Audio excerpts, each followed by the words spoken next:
If you take away all the insanity of Keith Moon and just listen to the drums, he's irreplaceable.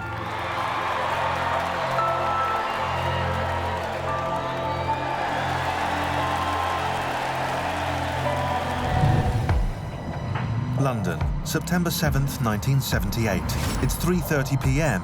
and Keith Moon is still dead to the world.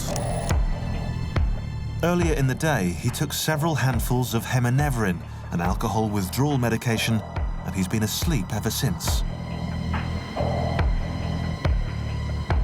I woke up. It was the afternoon. I went into the bedroom, and it was this strange feeling when I came into the bedroom because I couldn't hear him breathing. It was just like a silence that was like lead heavy.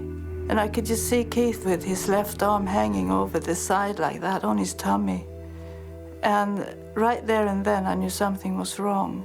So I just darted in there, flew on top of him, turned him around, and I just went into panic. Not knowing what to do, she calls the doctor who prescribed the drugs. At 5 p.m, both the ambulance and the doctor arrive to discover that Moon has suffered cardiac arrest. They try and restart his heart. It's not working! It's all to no avail, and Keith is very clearly dead and probably has been for a few hours. And I put a blanket over him and carried him out. He was gone. At 5:50 p.m, September 7th, 1978, Keith Moon, the greatest rock drummer of his generation, is pronounced dead. They'd been expecting it for years, but it still came as a shock. Partly because he'd calmed down and was attempting to resolve his drinking problem. They announced the death of Keith Moon, who died from a drug overdose. And I thought, someone's winding somebody up here. Everyone thought it was actually a huge practical joke, being Keith. At the funeral, was a doctor, he said, he fully expected Keith to jump out of the coffin and go, ha, ha, ha, fortune. But unfortunately, it was no joke. An autopsy 2 weeks later concludes that Moon had 26 undissolved heminevrin tablets in his stomach. Was Keith knowledgeable of how many pills he was taking that night? Did he know that he was taking way more than was sensible, way more than the limit? We just will never, ever know. I think people who knew him well were surprised that he lived as long as he did.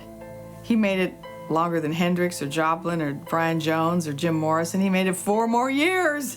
So that was pretty surprising that he actually lived as long as he did. But of course it's sad, you know, when somebody that huge, that bombastic, that alive is no longer on the planet. About 10 days before he died, Keith, out of the blue, phoned me up and said, I want you to write my life story. So I go, really? What? Yeah, why? Why did he want to write his life story? And then, you know, 10 days later, he was dead. I did find that very strange. The thing with Keith is everybody loved Keith. I mean, they could get fed up with him, but everybody loved him. The Who loved him, his wife loved him, his bodyguard, people who looked after him, had to look after him, really all loved him, and yet they could never really convince Keith of this. They could never really convince Keith that it was all right, that the world loved him, and that he didn't have to keep trying to prove himself.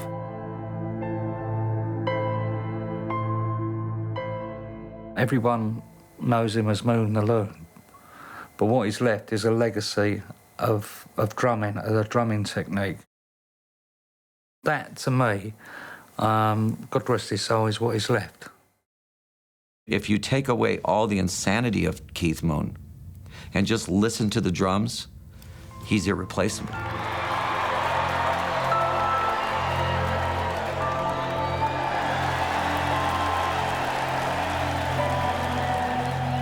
Kenny Jones, one of the last people to see Keith Moon alive, would go on to replace him as the new drummer for The Who.